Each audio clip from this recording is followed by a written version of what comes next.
Do you know that most refugees don't get their asylum granted simply because they don't know how to prepare for the asylum interview? They don't know what questions to expect. They don't know how to answer the questions. And so they end up being rejected and then spend years battling with the courts. They have to get a lawyer, or they go into forced marriage, or having babies for people with paper, or impregnating women who have paper, simply to be able to stay on in diaspora. So in this video, I'll be going through the asylum procedure with special emphasis on the interview, because that's really the most important part of that procedure. And I hope that these tips will be able to help someone who is about to go for an interview. And even if you are not a refugee, if you live in a country where the rule of law is being abused, I advise you to watch this video, because you never know when this information may come in handy. Thank you for coming on here, and if you haven't, please do subscribe to my channel. So let's quickly look at who qualifies for asylum. Under the Geneva Convention, which is international law, to qualify for asylum, you must prove that you have reasonable reason to believe that you'll be persecuted in your home country, which means you have reason to believe that you might be maltreated, tortured, abused, locked up, or even killed if you return to your home country. Also, there must be reasonable reason to believe that your home country is not willing to protect you or cannot protect you if you go back. Then, asylum is only granted also on one of the following grounds: on reason of your race, your nationality, your religion, your political opinion, or the social group you belong to. Now, while the other four are straightforward, it's not always clear who belongs to a particular social group, and, or rather, let me say, if it is recognized in that country where you are seeking asylum.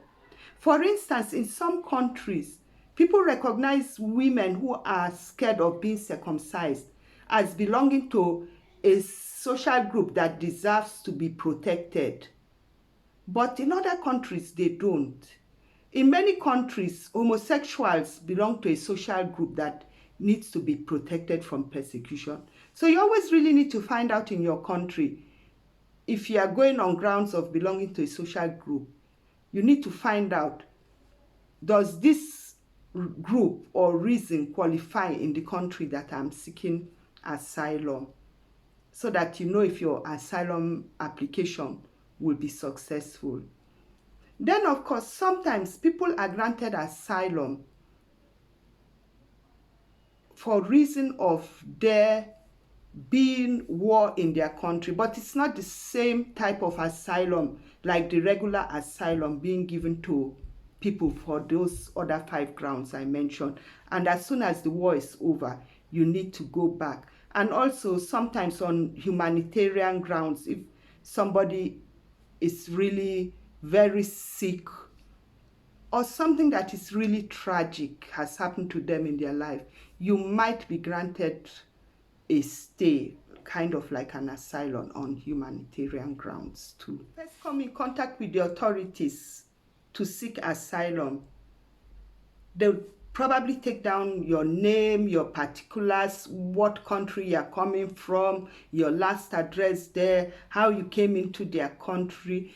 They might ask you about your reasons for seeking asylum, and some countries may even ask you to write it down. But that isn't yet the interview itself.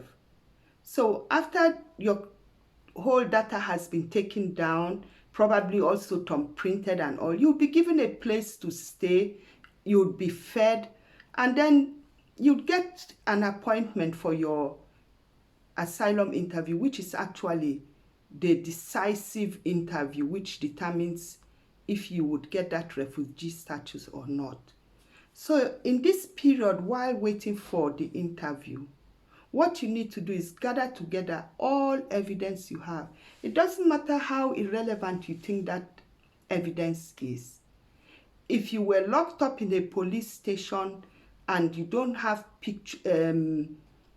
anything from the police station to show you were locked up there, you might have a picture of yourself in rags standing outside the police station. You might have pictures of your injuries. You might have pictures of you in a demonstration. You might have your medication packets. You might have letters friends wrote, or people you were involved with, or people who knew your story there. You could have an affidavit someone swore to. No matter how irrelevant it may appear, get hold of anything that can act as evidence. That would be very good. And then also what you need to do, write down your story for yourself and keep going over it, because with passage of time we seem to forget so many things, and it's only when you write it down you recollect it in chronological order and really know, okay, this happened, then that happened, and that. And remember too, when you go for that interview, the person interviewing you is either writing it all down or taping it to be typed. So you're not going to help your case if you start bringing in details in the interview haphazardly, if you don't follow a chronological order and then make sentences slowly, one after the other, narrating the sequence of event of what happened to you. So it's very important. Write down your story and practice, if you can, telling it to other people. Try and dress who you are. If you're an engineer, try as much as possible to dress as an engineer. If you're a farmer, try and dress more as a farmer. Remember, it's not just about telling a story, but your story has to be believed. So dress according to who you say you are. That helps make you authentic. And when answering questions, bear this in mind. There are questions where you have to just answer yes or no. The yes or no questions. There are questions where you just have to give specific answers. When were you born? 1973. Just a specific answer. Then there are questions where you have to go into detail. Please try and answer those questions that are asked appropriately, because it's very irritating when somebody's having to record you and you keep talking in between haphazardly and not giving precise answers to the question. So remain focused in the interview. Answer the questions how they are asked. If it's a no or yes question, answer just with a no or yes. And the interview is going to be divided into 3 parts. The first part, the opening part, the interviewer is probably going to ask you, how are you feeling today? Are you ready to do this interview? This would be the time if you feel you are not fit for the interview because you are too sick or emotional, you can't cope. This would be the time for you to address it to her or him and say, I'm not actually fit for this interview. The same thing during the interview. If at any time you feel you can't go on or you need a break, please say so. They have to give you a break or even postpone the interview. But be sure also that it comes across as authentic when you are breaking up the interview or asking for a break, that the interviewer will see that, yes, this person really needs a break. So that's how it's going to go. The first will be the introduction. He will ask you, are you ready for the interview? Then they'll go through your details to make sure there were no mistakes. Probably ask you, is there anything you want to correct? Your address might have changed or something may have changed before the interview. Then it's okay, you can correct it. Then will come the part where you have to now tell in detail your story. And the interviewer will introduce it with a question like, Why did you leave your country?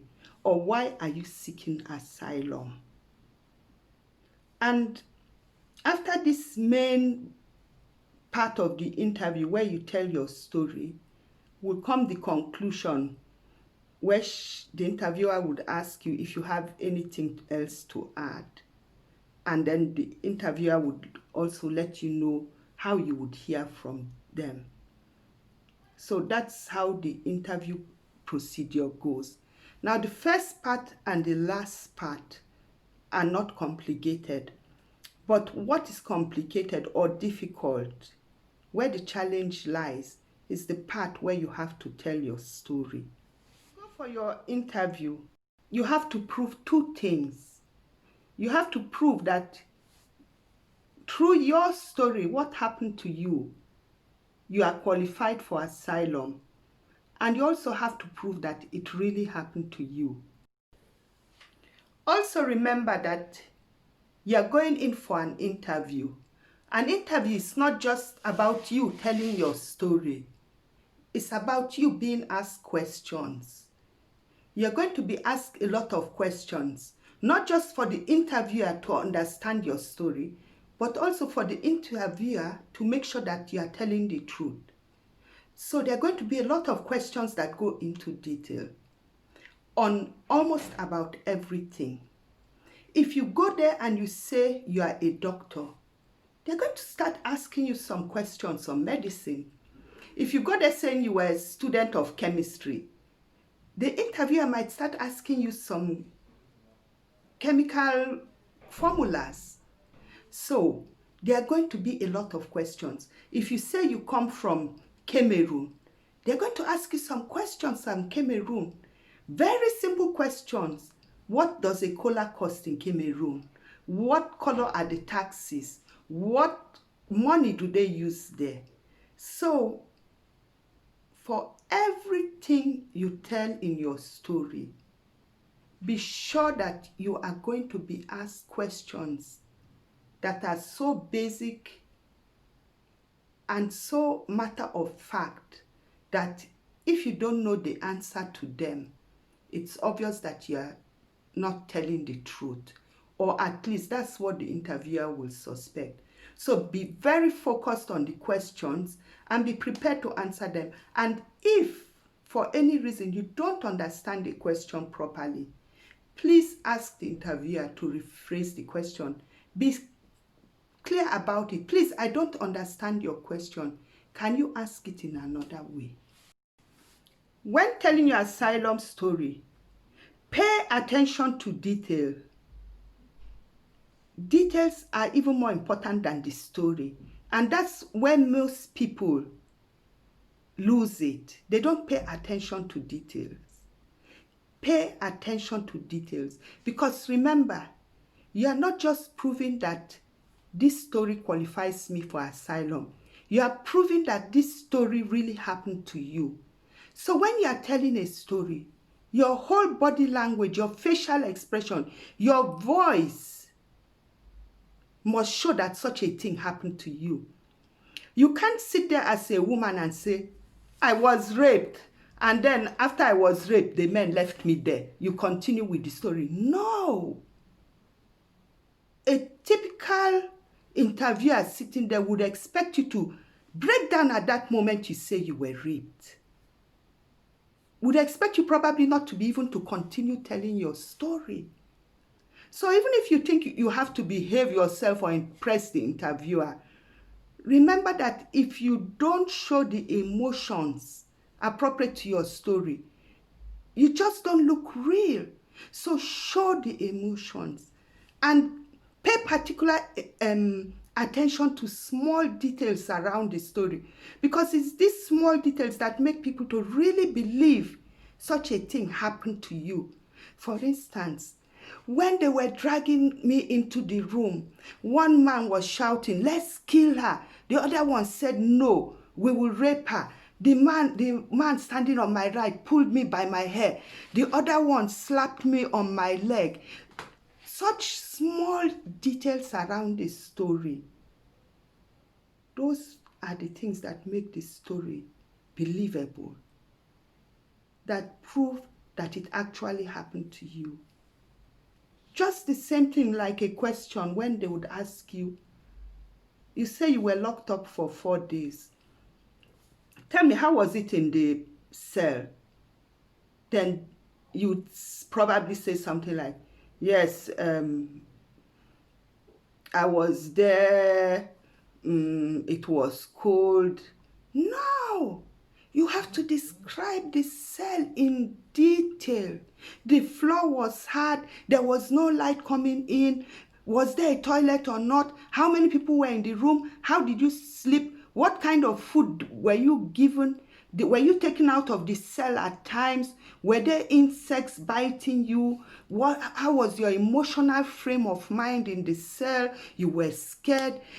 Pay attention to little details on your story. Most people just focus on the story, but they forget that to make the story believable, you have to tell the story in detail.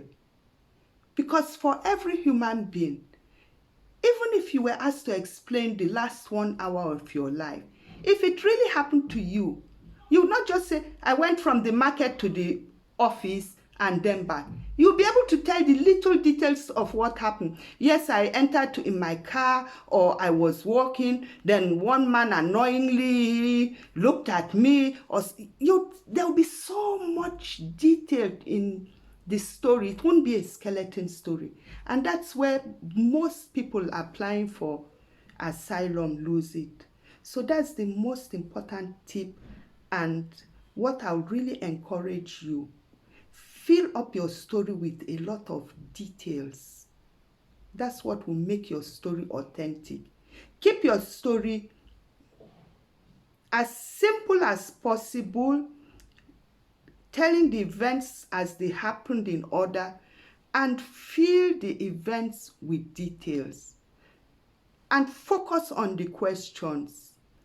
It will get to the stage where the interviewer would ask you, so tell me, why did you leave your home country? Or why are you seeking asylum here? That is the part where you start to tell your story. But before you tell your story, when you're asked that question, don't just start telling the story. First, answer that question with, what happened to you? Who did it to you? And why? For instance, I was locked in prison and maltreated 3 times by my government because I was involved in a political party. After that, she will ask you to go on with the story. So the introduction should be, what happened to you? Why? And who did it to you? What happened to you could also be what you are afraid would happen to you if you remain there. Who did it to you? It could be the government. It could be a group of people, like in Nigeria you have Boko Haram. It could even be family members, like in a case of a woman seeking asylum. And then, of course, why, the reason they did it to you. After you have answered that question, you will now go into the asylum story. Please do remember, when you ask questions, give answers, fill in details, because often the question asked are not just to understand, but to see if it really happened to you. So feed in with details. If you were dragged in a cab, dragged somewhere, explain how you felt in the car, what the people were saying. Was it dark? Was it light? Was the road bumpy? How were you sitting in the car? Were you in the back seat? Were you lying on the floor? Explain all that, and you do really well in the interview. And then the final question, of course, many interviewers will ask you is, couldn't you have gone to any other part of your country and be safe there? But thank God today with internet and everybody being so highly connected, I don't think that that question is really reasonable, or that anybody cannot answer that question effectively. So I hope this has been able to pour more light on the interview and the asylum procedure. If you like my video, please like and please subscribe and do share with others. Thank you.